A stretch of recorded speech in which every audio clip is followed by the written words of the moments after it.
Six class کیسے ہیں آپ لوگ بچوں؟ آج 6 جنوری ہے اور بدھ کا دن ہے۔ آج ہم اردو بی میں مضمون کریں گے میرا پسندیدہ مشغلہ۔ بچوں پچھلے ہفتے میں آدھا کیا تھا، باقی ہاف ہم آج کریں گے، ٹھیک ہے؟ اب ہم یہاں سے پڑھنا شروع کریں گے۔ دیکھ بھال۔ بیج بونے اور کلمے لگانے کے بعد میں نے ان کیاریوں کو پانی سے سیراب کیا۔ کچھ دنوں کے بعد ننھے منھے پودے اگائے اور پودے پروان چڑھنے لگے۔ پروان کا مطلب ہوتا ہے بڑے ہونے لگے۔ میں ان کی مسلسل دیکھ بھال کرتا رہا، انہیں پانی دیتا رہا اور جڑی بوٹیاں اکھاڑتا رہا۔ بچوں درخت جب ہم اگاتے ہیں نا کوئی، تو اس کے ارد گرد چھوٹی چھوٹی جڑی بوٹیاں اگنے لگتی ہیں، تو ان کو ہٹا دینا چاہیے تاکہ پودوں کو پوری خوراک و پانی مل سکے۔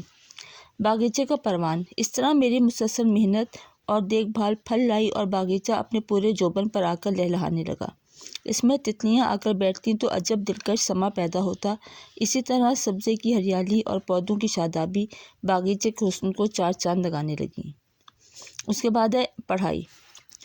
میں صبح و شام اپنے باغیچے میں بیٹھ کر پڑھائی کرتا یا کرتی ہوں۔ یہاں کا ماحول نہایت پرسکون و معطر ہوتا ہے۔ ایسے خوشگوار ماحول میں خود بخود دل لگا کر پڑھائی کرنے کو جی چاہتا ہے۔ میں پڑھائی اس لیے اس خوبصورت باغیچے کو بند کمرے میں بیٹھ کر پڑھنا زیادہ ترجیح دیتا ہوں یا دیتی ہوں۔ دیگر فائدے۔ غرض یہ کہ اس باغیچے کے دیگر فائدے ہیں: اس کی تازہ خوشگوار اور معطر ہوا کی بدولت طبیعت بہت خوش و خرم رہتی ہے۔ جب کام سے تھک جاتا یا جاتی ہوں تو اس باغیچے میں آ کر بیٹھ جاتا یا بیٹھ جاتی ہوں، جس سے میری تمام تھکن دور ہو جاتی ہے۔ اس کے علاوہ اس باغیچے کی دیکھ بھال کرنے سے میری ہلکی سی ورزش بھی ہو جاتی ہے، جو صحت و تندرستی کے لیے ضروری ہے۔ بچے مضمون اپنے کاپی پر کرنا ہے اور اس کو اچھی طرح سے یاد بھی کرنا ہے۔